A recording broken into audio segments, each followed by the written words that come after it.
Let's talk about part of the show plan. An important element is preparing your staff for the show.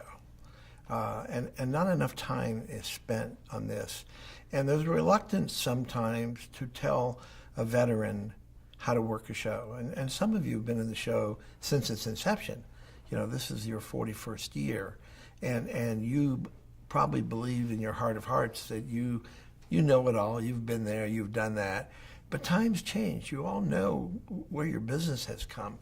You have gone from paper mimeographed catalogs to online selling. So look at the show that way. What's new that I need to learn? What's new that I need to take advantage of? Well, as part of your plan, you must walk into the show like a Boy Scout. You got to be prepared. You better be totally prepared. Nothing should be left undone. There should be no surprises and hopefully no emergencies. Now, how do you do this? Well, you make your decision about who's going to work the show, and you get all those people together and you hold class and you train them. Even if it seems basic, you train them in everything. I always like to incentivize them a little bit. You know, maybe have pizza one night, another night take them all bowling, and then meet after the bowling.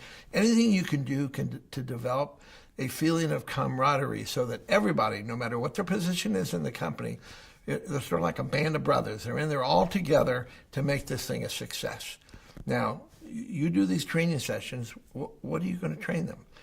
What do I need to train them? Well, number one, first and foremost, is you better know the product line. You better know everything there is to know about it, be able to answer any question, whether it be marketing, sales, or technical, answer those questions. Number two, know where all the materials are. Whatever you have to hand to a buyer, make sure you do.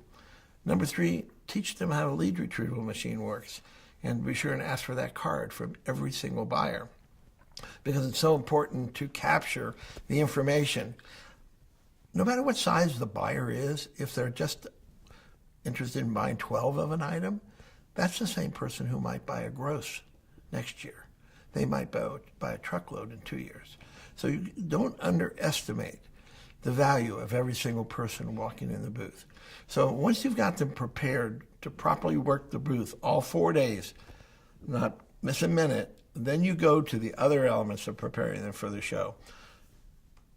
On top of that list is how to dress and the body language that you send. So it's very, very important that you dictate. If you have a uniform program, everybody wears a uniform. Everybody wears it the same way.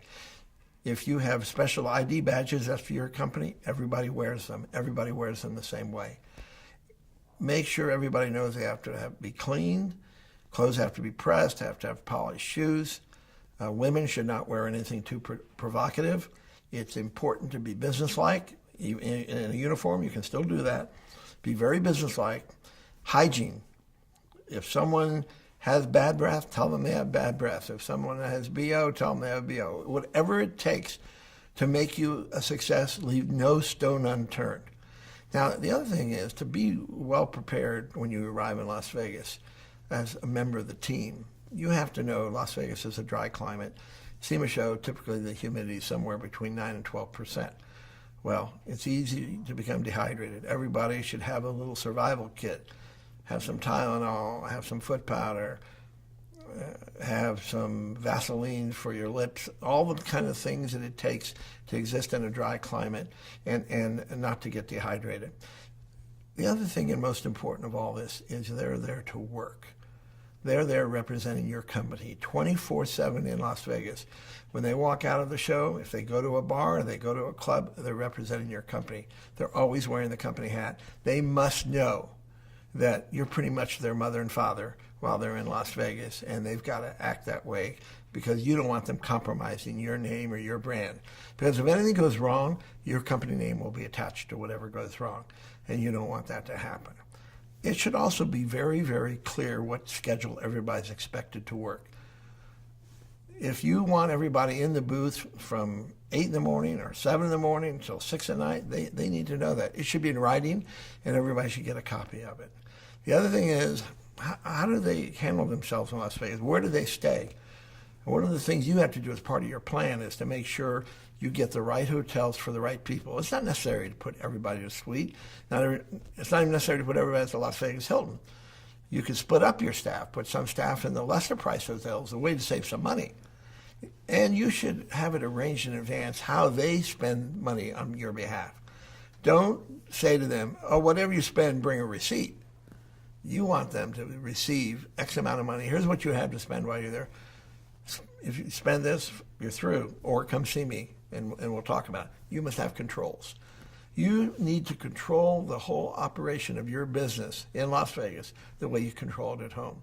Just keep in mind, you're operating in two places now. Why would you operate different in one place than you would in another?